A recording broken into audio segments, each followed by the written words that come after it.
참 고마우신 아버지, 오늘 우리에게 이처럼 귀한 주의를 주심을 감사하고 사랑하는 성도님들과 함께 오늘도 말씀을 통해서 주님의 위로를 받습니다. 귀한 성도님들, 오늘 특별히 선교사님을 기억하면서 잠시 기도했는데 우리의 기도와 우리의 후원이 선교사님들의 큰 힘과 위로가 되게 하시고 용기가 되게 하여 주시옵소서. 하나님 기뻐한 일에 이처럼 동참하고 함께 동역할 수 있는 복 주신 것 진심으로 감사를 드립니다. 이 시간 부족한 종을 붙드셔서 말씀하게 하시고 주의 복음만 전하게 하여 주옵소서. 예수님의 이름으로 기도합니다. 아멘. 아멘. 오늘 하나님 말씀은요, 히브리서 11장 20절 한 절인데 제가 읽어드릴 테니까 여러분들 눈으로 귀로 그냥 들으시면 되겠습니다. 제가 읽습니다. 믿음으로 이삭은 장차 있을 일에 대하여 야곱과 에서에게 축복하였으며, 한번 따라합시다. 믿음으로 이삭은, 우리는 지금 히브리서 11장 같이 공부하면서 많은 믿음의 영웅들을 만나게 됩니다. 그런데 그 영웅들의, 믿음의 영웅들의 그 순종, 헌신들을 보면 참 마음에 감동이 있고 뜨거움이 생깁니다. 그러나 또 한편으로는 우리 자신을 바라보면 우리는 그들에 비해서 너무나도 평범하고 너무나도 정말 뭐 내놓을 것이 없는, 그래서 어쩌면 뜨거운 헌신이 없었는지도 모르겠어요. 그래서 우리는 어찌 보면 그들의 이야기가 마치 그냥 성경 속에 있는 이야기, 나하고는 조금 거리가 있는 것 같이 느껴지고 마음의 작은 좌절이나 낙심을 경험할 수 있다라는 거예요. 그런데 거기에 비해서 오늘 하나님이 써놓은 믿음으로 이삭이라는 사람을 통해서 하나님 우리에게 많은 위로를 주고 계시다라는 겁니다. 왜? 이삭은 우리하고 많이 닮았어요. 보면요, 이삭의 아버지는 우리가 아는 대로 아브라함, 그의 아들은 야곱. 아브라함과 야곱 두 사람을 보게 되면 정말 그들의 삶은 대단하죠. 정말 영웅적인 믿음들이 있습니다. 대단합니다. 그런데 거기에 비해서 이삭은 아브라함과 야곱 사이에 낀 이삭은 정말 내놓을 게 없는 사람이에요. 창세기를 봐도 그렇고 아브라함의 이야기는 약 15장 정도, 15 챕터가 있어요. 야곱은 약 12 챕터, 12장 정도가 있어요. 근데 이삭은요, 한 굳이 뭐 한다면 한 석 장도 채 안 돼요. 그 내용도 참 부실해요. 별로 내세울 게 없고요. 아브라함이나 야곱이나 이런 사람에 비해서 이삭의 삶을 뭐 좀 나은 거를 굳이 끄집어내자면 오래 산 거, 180년 사는 거 외에는 별로 내놓을 게 없다라는 겁니다. 그런데 왜 하나님은 히브리서 11장에 이삭을 믿음의 영웅 열전에 올려놓으셨을까? 이게 우리에게 희망인 거죠. 우리에게 소망이 되는 거죠. 여러분, 오늘은 이삭의 삶을 그냥 성경에서 조명하는 대로 우리가 그냥 이렇게 객관적으로 들여다보려고 합니다. 첫 번째 우리가 볼 수 있는 것은 이삭은 자기 아버지의 잘못을 그대로 따라간 사람이에요. 어찌 보면요, 별로 나아진 게 없어요. 창세기 26장을 보게 되면 그 이삭이 흉년을 만나서 그랄이라고 하는 지역으로 가게 됩니다. 그때 그 왕은 아비멜렉이었었고요. 그때 하나님이 이삭을 찾아가서 이렇게 말씀합니다. 내가 네게 지시하는 땅으로 돌아가라고. 근데 안 돌아갔어요. 그리고 그냥 그랄 지역에서 나그네로 살아요. 근데 그 당시 고대 사회에서 남의 동네에서 나그네로 살아간다는 것은 굉장히 불안하고 위험한 삶이에요. 왜냐하면 시큐리티가 전혀 없으니까요.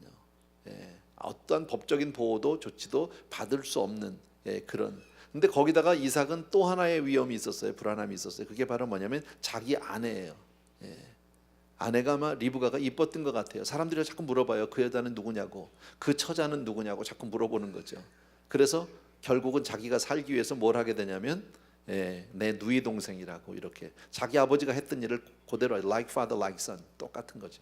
왜 그 당시에 그럴 수밖에 없냐면 그 당시에는 왕이 그 모든 민족의 생사 여탈권을 가지고 있어요. 그러니까 모든 백성의 생명은 왕의 손에 있는 거죠. 죽이고 사는 것은 왕이 마음대로 할 수 있어요. 근데 왕이 보니까 리브가가 마음에 들어, 남의 유부녀인데 마음에 들어.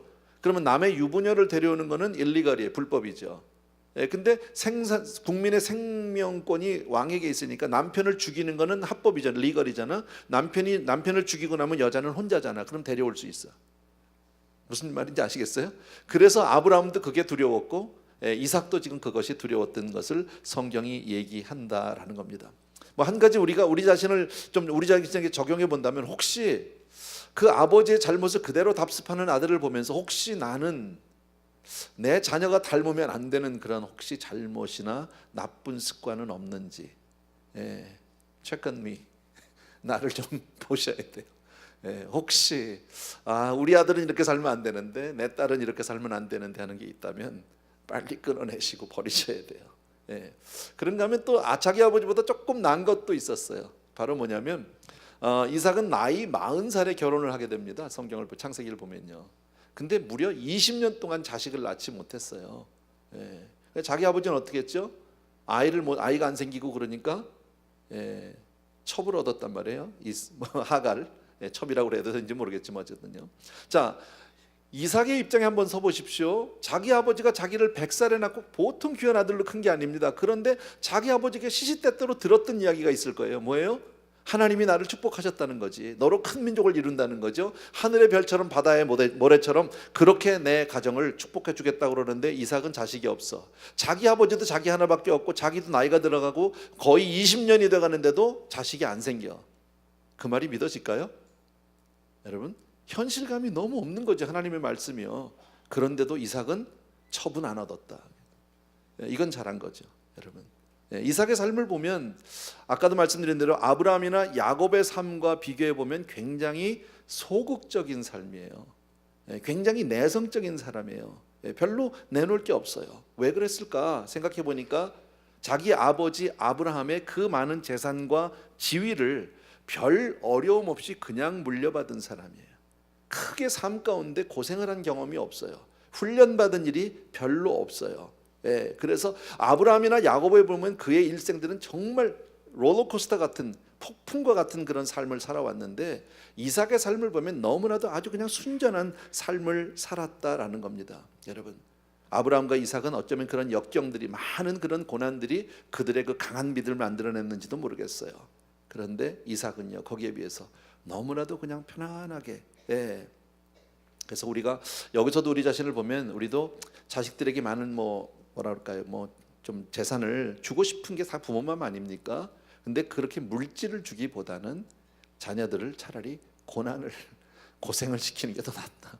훈련받게 하는 게 더 낫다. 그게 더 소중하다. 물론 억지로 고생을 시킬 수는 없겠지만 저는 그런 면에서 우리 자녀들에게 교회, 리트릿을 보낸다든지 단기 선교를 보낸다든지 여름에 가서 집 짓는데 멕시코 가서 이런 것 짧은 며칠이지만 그런 경험들은 자녀들에게 굉장히 소중하다. 여러분, 그래야 더 자녀들이 강하게 크는 것 같아요. 그래서 딱 맞는 그 예화는 아닐 수 있는데 제가 너무 감사해서 본인들한테 허락을 안 받고 이런 얘기해서 너무 죄송해요. 우리 성도님 이야기예요. 우리 교회에 장상덕 집사님, 장승숙 집사님 가정이 있어요. 모르는 분이 많을 거예요. 이 가정을 제가 처음에 미국에 이민 왔을 때부터 알아요. 처음 이민 와서 제가 그 가정을 신방을 했고 가서 예배를 드리는데 온 가족이 함께 예배를 드렸어요. 부부와 딸과 아들 이렇게 4가족이 있었어요. 근데 예배를 마치고 났는데 그때 기억이 나요. 아버지가 이런 얘기를 했어요. 그 장 집사님이 저한테, 목사님, 우리 아이가 이제 미국에 와서 이렇게 왔는데 이제부터 학교를 다니고 해야 되는데 영어 이름을 하나 좀 목사님이 지어주면 좋겠다고. 그래서 제가 너는 조셉 해라 그랬어요. 요셉이 좋겠다. 그래서 걔가 이름이 조셉이에요. 근데 그리고 나서 이 가정이 이민 1세 막 이민 와가지고 사는 가정이 되게 그렇지만 많은 재산을 가지고 온 분들도 아니고요. 힘들고 어렵게 열심히 사셨어요. 또 그러면서도 그 가운데 교회에서 정말 부부가 열심히 봉사했고 또 2 자녀들도 교회 중심으로 정말 신앙생활 열심히 했어요. 특별히 제가 감사했던 건 그 조셉을 내가 늘 눈여겨본 것 가운데 하나가, 여름 우리 전에 왜 이 크리스마스 때 되면은 왜 교육부가 나와서 발표하잖아요. 그럼 부서가 나와서 막 아이들이 나와서 춤도 추고 찬양도 하고 이랬는데 고등부로 가면 애들이 몇 명 안 돼요. 왜냐하면 그때가 아이들 학기 말 시험 때고요, SAT 볼 때예요. 그러니까 대부분의 아이들이 교회를 안 와요. 그리고 연습을 안 해요. 연습할 아이들이 그걸 그냥 나올 수가 없어요. 연습을 해야 되는데 연습을 참여를 못 하니까 못 나오는 거예요. 그런데도 항상 보면 조셉이나 그 언니 누나는 항상 있었어요. 그 자리에. 그런 모습을 보았어요. 근데 제가 지난주에 들었던 이야기예요. 물론 그 큰아이 언니는 누나는 몇 년 전에 한 3년 됐나 2년 됐나 3년쯤 된 것 같아요. 제 기억이 확실치 않았는데 그때 정말 그 NYU에 걔가 약대를 들어갔어요. 약대 굉장히 어렵거든요. 정말 공부 들어가기도 어렵지만 들어가서 공부도 굉장히 힘들어요. 근데 얘네들이 어려서부터 여기서 태어난 애들이 아니고 이제 커서 왔잖아요. 그리고 제가 볼 때 그 가정의 형편으로 뭐 제가 무시해서 하는 얘기는 절대 아닙니다만은 그렇게 뭐 학원 제대로 보낼 만한 가정은 아니었었어요. 그런데 아이들이 하나님 은혜로 잘 커서 그렇게 갔어요. 고맙죠. 근데 지난 며칠 전에 제가 들었어요. 조셉이 하버드에 입학을 했어요. 얼마나 감사한지. 그렇게 교회에서 열심히 하고 와서 이야기를 해서 누가 얘기하는 걸 제가 들었거든요. 그래서 너무 고맙다. 비록 부모가 많은 재산을 물질을 주지는 못했지만 그러나 아이들을 잘 믿음 안에서 잘 훈련시켜서 이렇게 좋은 학교 들어가게 하는 게 정말 마음으로 뿌듯하고 너무 감사했어요. 뭐 한 가정을 제가 높이려는 건 아닙니다만은 그래요. 그래서 교회에 자랑스러운 일이 있어서 그랬어요. 그래서 다시 한번 말씀드리면 우리 자녀들에게 물질을 남겨주기보다는 자녀들이 정말 이 세상을 위대한 경험 그렇게 주는 게 좋지 않을까. 어찌 보면 이삭의 그 소극적이고 무력한 삶은 아버지 아브라함의 실패라고 볼 수도 있어요. 자식의. 제 생각이에요. 어쨌든 이삭은 참 온유한 사람이고 소극적이고 수동적인 사람이다라는 것은 저와 여러분이 성경을 통해서 잘 알아요. 그래서 그런지 항상 보면 그는 좀 그래요. 남자답지 못한. 그 대신 온순하긴 해요. 뭐 부딪히진 않아요 누구하고. 악을 악으로 대하기보다는 선으로 이겼다. 선으로 이겼다기보다는 힘없어서 당한 것 같은 느낌이 더 많아요.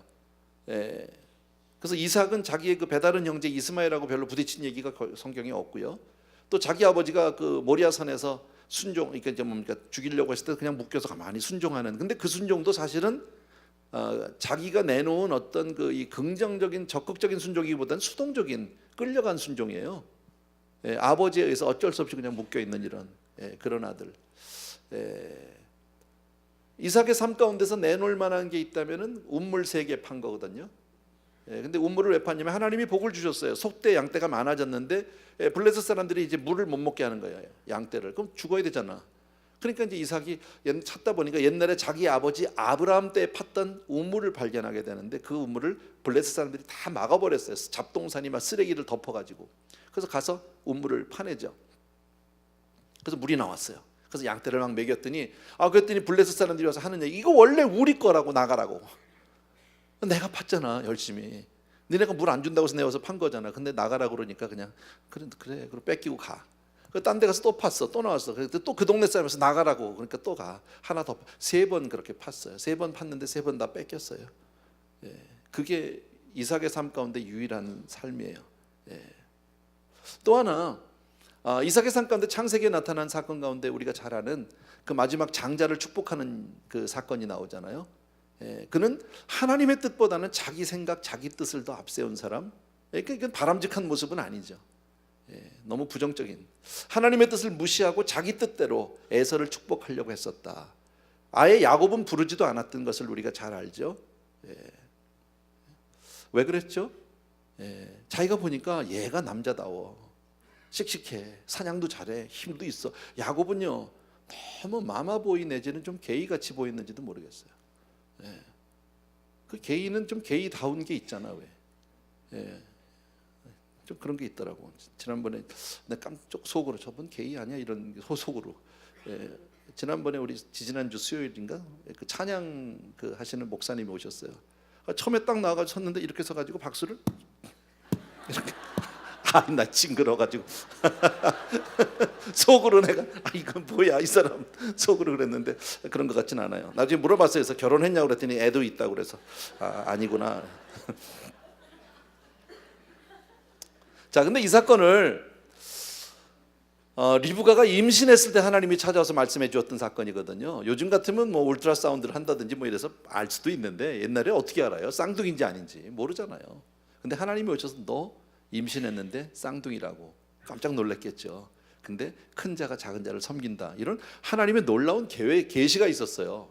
리브가 입장에서 얼마나 놀랐을까요? 얼마나 그것이 정말 평생 잊지 못할 사건 아닙니까? 그 이야기를 남편한테 안 할 여자가 있습니까? 다 반드시 했죠. 여러분, 이삭은 안다라는 거 평생 잊을 수 없는 사건입니다. 이건요. 하나님은 분명히 작은 자를 축복하시겠다라는 하나님의 뜻을 알고 있음에도 불구하고 이삭은요 그 작은 아들 야곱은 아예 제외해 버렸어요. 왜 하나님이 야곱을 선택하셨을까? I don't know. 그건 몰라요. 하나님의 절대 주권에 대해서 우리는 뭐라고 말할 수는 없는데 로마서에 보면 이 말씀이 있습니다. 로마서 9장 11절 이하에 있는 말씀을 같이 한번 우리 천천히 읽어봅시다. 같이 읽습니다. 시작. 그 자식들이 아직 나지도 아니하고 무슨 선이나 악을 행하지 아니한 때에 택하심을 따라 되는 하나님의 뜻이 행위로 말미암지 않고 오직 부르시는 이로 말미암아 서게 하려 하사 리브가에게 이르시되 큰 자가 어린 자를 섬기리라 하셨나니 기록된 바 내가 야곱은 사랑하고 에서는 미워하였다 하신 것 같다 그랬죠. 자, 무슨 얘기입니까? 뱃속에 있는데 무슨 행위가 있는 것도 아니고 태어나지도 않았는데 하나님이 일방적으로 그냥 택했다는 거예요. 어떤 조건이 있지 않다라는 거예요. 하나님의 절대 주권에서 얘기하죠. 자, 이러면 아니 왜 하나님은 작은 자를 편애하는 거예요? 왜 축복하는 거야? 불공평해. 뭐 이렇게 얘기할 수 있을지 몰라요. 14절 보십시오. 14절 다 같이 시작. 그런즉 우리가 무슨 말하리요? 하나님께 불의가 있느냐? 그럴 수 없느니라. 하나님께는 불의가 없다. 아멘입니까 여러분? 하나님이 어떻게 선택하셨든지 그건 불의가 없는 거예요. 우리도 가끔 이런 생각할 수 있죠. 왜 저 사람은 저렇게 환경이 좋은 부잣집에서 태어났는데 왜 나는 지지리도 가난한 가정에서 태어나는 거야? 왜 저 사람은 태어날 때부터 저렇게 크고 뭐 잘생겼는데 나는 이렇게 정말 부족하게 태어난 거야? 이럴 수 있어요. 그거는 내 선택이 아니니까 여러분. 하나님이 여러분 그걸 불공평하다고 우리가 얘기할 수는 없다라는 것이 오늘 성경의 말씀입니다. 인간적인 관점에서 보면 불공평이라고 얘기할 수 있을지 모르겠어요. 그러나 하나님께는 그런 것이 없다라는 거예요. 9장 20절과 21절 두 절만 더 봅시다. 우리 다 같이 시작. 이 사람아 내가 누구이기에 감히 하나님을 반문하느냐? 지음을 받은 물건이 지은 자에게 어찌 나를 이같이 만들었느냐 말하겠느냐? 토기장이가 진흙 한 덩이로 하나는 귀 있을 그릇을 하나는 천 있을 그릇을 만드는 권한이 없느냐? 아멘. 뭘 얘기하는 겁니까? 하나님의 절대 주권, 하나님의 선하신 뜻을 우리는 알 수 없다라는 거예요. 자, 이삭이 왜 하나님의 뜻을 쫓지 않고 자기 고집대로 자기 생각대로 했을까요? 그렇게 에서를 축복하려고 했었을까? 이유가 뭘까? 우리 몇 가지로 한번 생각해 볼 수 있고, 첫 번째 상식적이에요. 당시에 왜 큰아들을 축복하는 게, 큰아들에게 대를 물리는 게 지극히 상식적이니까 해서 상식을 따라서 그랬을 것 같아요. 또 하나는 세속적인 사람, 하나님의 뜻보다는 내 뜻을 더 정말 따르는 사람. 보면 세속적이라는 말은 나이가 들어서 왜 에서에게 그 축복할 때 뭐라고 그랬죠? 그냥 축복 안 해줬어요. 가서 뭐 하라고? 가서 고기 잡아다 가져오라고. 그걸로 맛있는 음식 해가져오라고. 그러니까 이 양반이 늙어서도 고기를 좋아하셨던 것 같아. 그죠? 큰 아들이 평소에도 아마 고기를 좀 잡아다 준 것 같은데 그거 먹는 것을 좋아했어요. 거기다가 에서는 남자답고 사냥도 잘하고 등등. 그러니까 이삭의 입장에서는 좋고 나쁜 것에 대한 평가 기준이 바로 뭡니까? 내가 얼마나 즐거우냐 안 즐거우냐예요. 내가 얼마나 행복하냐 안 행복하냐. 전부 자기 생각 자기 뜻 아래 있다. 어쩌면 요즘 말로 하면 속물근성이 있다, 이렇게 볼 수도 있을 것 같아요. 그래서 편애했죠. 여러분, 그렇게 편애를 받은 에서는, 정작 에서는 어때요? 장자권에 관심이 없어. 얘는 팥죽 한 그릇이면 되는 애야. 팥죽 한 그릇에서 자기 장자권을 팔았던 사람 아닙니까? 그죠?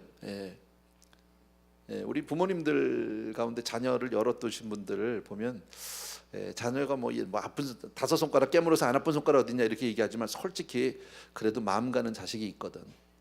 근데 들키진 마세요. 자식들한테 들키진 마세요.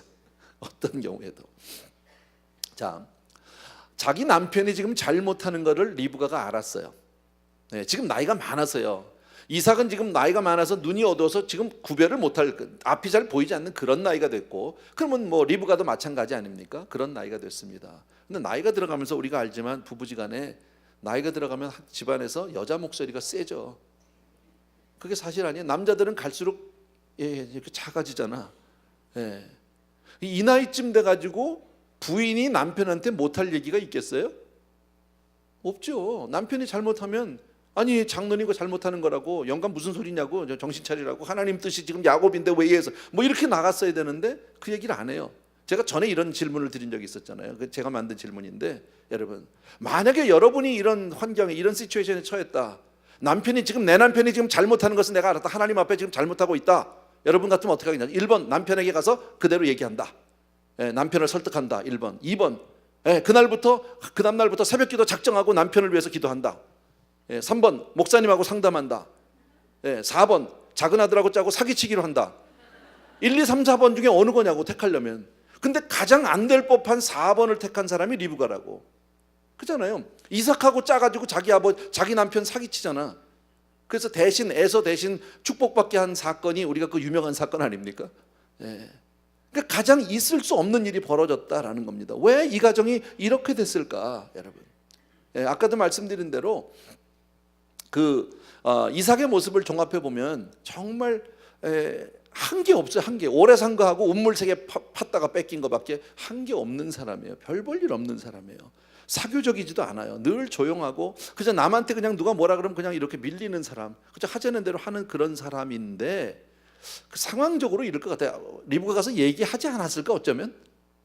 장로님 그거 아니지, 에서는 아니지, 야곱이지 막 이렇게 얘기했는데 안 들어.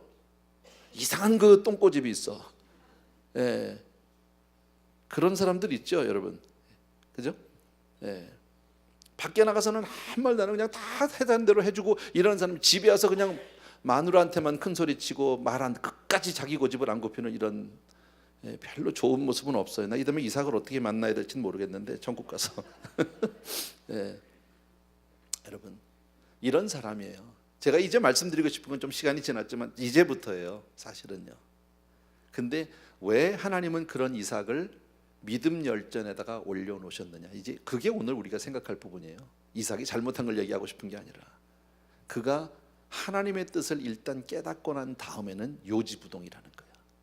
하나님의 말씀을 깨닫고 난 다음엔 철저하게 순복하는 모습을 성경을 통해서 우리가 볼 수 있다. 아까도 말씀드린 대로 이삭은 처음부터 큰아들 에서를 축복하기로 작정했던 사람입니다.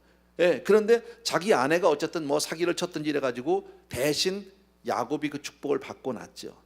그리고 났는데 얼마 뒤에, 바로 뒤에 그 큰아들이 짐승 잡아서 별미를 만들어가지고 아버지께로 가지고 오죠. 이 별미 가지고 왔는데 잡수시고 나 마음껏 축복해달라고 얘기합니다. 그랬더니 아버지가 넌 누구냐 그래요. 아니 나 에서라고. 예. 그랬더니 아버지가 멍해지는 거죠. 네가 에서라니, 내가 다 축복을 했는데, 예. 내가 이미 다 축복을 했는데 너가 왜 이제 와서 네가 에서라고 얘기해? 그랬더니 에서가 하는 얘기가 그때 그 사람은 내가 아니라고, 아버지가 잘못하신 거라고, 나라고. 그러니까 나를 위해서 축복해달라고 그러는데 이삭이 말을 안 들어요. 축복을 안 해줘요. 그래서 에서가 3번을 몸부림치면서 매달립니다. 그래서 마지막에 결국 에서를 위해서 축복 기도를 하는데 그 내용이 뭐냐면 너는 야곱을 섬길 것이라는 거예요. 그리고 내 후손이 야곱의 후손을 영원토록 섬길 거라고 그렇게 축복을 해줍니다. 예. 그런데 거기서 유명한 규절이 하나 있어요. 창세기 27장 33절을 잠깐 보셔야 합니다. 예. 같이 한번 읽읍시다. 시작. 이삭이 심히 크게 떨며 이르되 그러면 사냥한 고기를 내게 가져온 자가 누구냐? 내가 오기 전에 내가 다 먹고 그를 위하여 축복하였은즉 그가 반드시 복을 받을 것이라 그랬죠. 자, 이 규절에서 처음에 이삭이 심히 크게 떨며라는 규절입니다. 여러분 왜 이삭이 심히 떨었을까요? 왜 떨었을까요? 아, 내가 잘못했네, 분하다, 이놈은 자식한테 내가 속았구나, 내가 지금 이 자식놈한테 뭐 이래서 분한, 그게 아니에요. 여러분 일반적으로 이렇게 내가 자식한테 뭐 부인한테 해서 내가 속았다 그러면 일반적으로 어떻게 반응해야 합니까? 부인하고 자식을 불러다 놓고 막 화를 내고 호통을 치고 이게 맞는 거예요. 그런데 이삭은 지금 거기서 심히 크게 떨었다라고 하는데 왜 떨었을까요? 여러분 자기는 분명 큰아들 에서를 축복하기 위해서 그렇게 모든 일을 다 얘기하고 했음에도 불구하고 결국 하나님의 뜻대로 야곱에게로 축복이 가는 모습을 보고 그 하나님의 말씀의 신실함 앞에 떠는 거예요. 인간의 생각이, 인간의 계획이 아무 의미가 없구나. 하나님은 한번 말씀하시면 반드시 그대로 이루시는 정말 신실하신 하나님이신 줄로 믿습니다. 아멘. 예. 여러분 이게 왜 우리에게 희망이 되느냐? 우리도 살아가면서 많은 실수가 있습니다. 아까 말씀드린 우리는 그렇게 영웅적인 삶을 사는 사람이 거의 없습니다. 아브라함, 야곱, 요셉, 우리 그렇게 대할 수 있는 사람이 아무도 없습니다. 사실 내 삶을 보면 별로 내놓을 만한 것이 없고 그저 평범한 삶들을 살고 있거든. 순종 못할 때도 있고 내 고집대로, 내 생각대로, 내 주장대로 내가 살아가다 실패할 때가 얼마나 많습니까? 많은. 그럼에도 불구하고 마지막 순간에라도 하나님의 말씀에 신실함 앞에 순복을 하면 하나님은 나를 믿음의 용사로 보고 계시다라는 거예요. 얼마나 감사한 일입니까? 여러분, 우리가 잘 아는 탕자의 비유를 잘 압니다. 누가복음에 나오면 그는 아주 완전히 망하고 나서 아버지를 생각하고 아버지께로 돌아가면서 나는 정말 품꾼의 하나도 될 만한 자격이 없다는 거죠. 나는 아들이라 칭함을 내가 받지 못하겠다. 정말 자기가 봐도 자격이 너무 없어. 그러고 돌아가는데 아버지는요, 한마디도 물어보지 않고 버선발로 뛰어나서 아들을 끌어안고 옷을 갈아입히고 목욕을 시키고 가락지를 끼워주고 잔치를 벌리고. 왜 그렇습니까? 그냥 그 존재 자체가, 내게로 왔다는 존재 자체가 아버지에게는 기쁨이에요. 아버지에게는 감동이에요. 다른 것을 아무것도 하지 않아도 괜찮아요. 내가 큰 업적이 없어도, 내가 위대한 어떤 믿음의 행위가 없다 할지라도 내가 오늘 아버지 앞에 와 있다는 한 가지 사실 때문에 아버지는 우리를 기뻐하시는 줄로 믿습니다. 얼마나 고마운지 몰라요. 믿음 안에 있다는 것, 우리가 이렇게 예배 가운데 와서 하나님을 향하고 하나님을 바라고 있다는 것 하나만 해도 하나님은요, 정말 몸부림치도록 우리를 기뻐하신다는 거예요. 눈물 나도록 우리를 감사하고 기뻐하는 그런 하나님인 줄로 믿습니다. 때로는요, 정말 나 자신을 인정하고 싶지 않고, 나 자신도 나를 포기하고 싶고, 나 같은 존재를 인정하지, 정말 보니까 아무 가치가 없다고 생각할 때도 없지 않아 있습니다. 그럼에도 불구하고 주 안에만 있다면, 하나님을 오늘 바라고 있다면, 하나님은 오늘 믿음으로 이삭은이라고 얘기한 것 같이 우리 한 사람 한 사람을 그렇게 붙들어 주시고 봐주실 줄로 믿습니다. 여러분, 여기에 대한 고백이 하나님이 스스로 고백하셨어요. 우리가 잘 아는 스바냐서 3장 17절 찬송이 있어요. 너의 하나님 여호와가 너희 가운데 계시니 그는 구원을 베푸실 전능자시라. 그가 너로 인하여 기쁨을 이기지 못하시며. 하나님은 그냥 우리를 보기만 해도 기쁨을 이기지 못한다는 거죠. 너를 잠잠히 사랑하시며, 하나님은 나를 사랑해 주시는 줄로 믿습니다. 그래서 즐거이 부르며 기뻐하라는 거예요. 우리는 이 찬양을 통해서 우리 기도를 한번 하나님께 올려드리고 싶은데 우리 반주 좀 부탁드릴게요.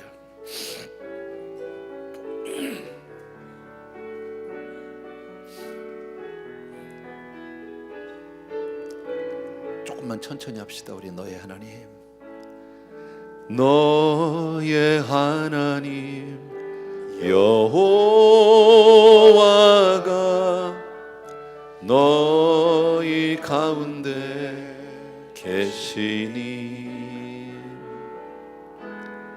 그는 구원을 베푸실 전능자시라.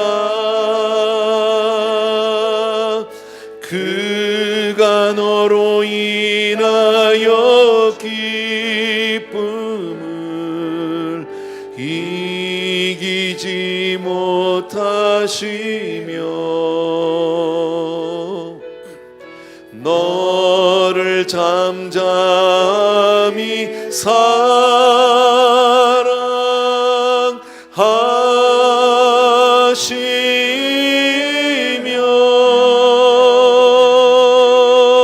즐거이 부르며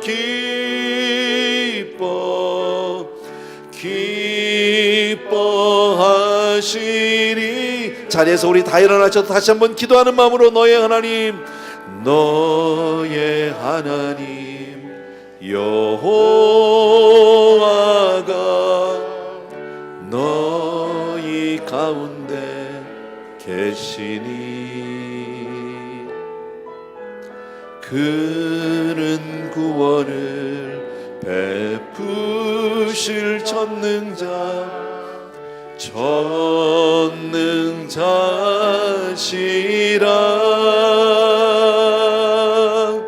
그가 너로 인하여 기쁨을 이기지 못하시며 너를 잠잠히 사랑하시며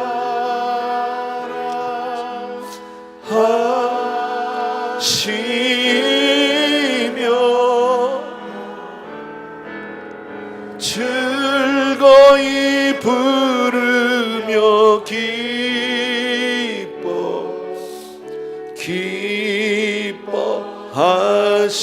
기뻐하시리라. 즐거이 부르며 즐거이 부르며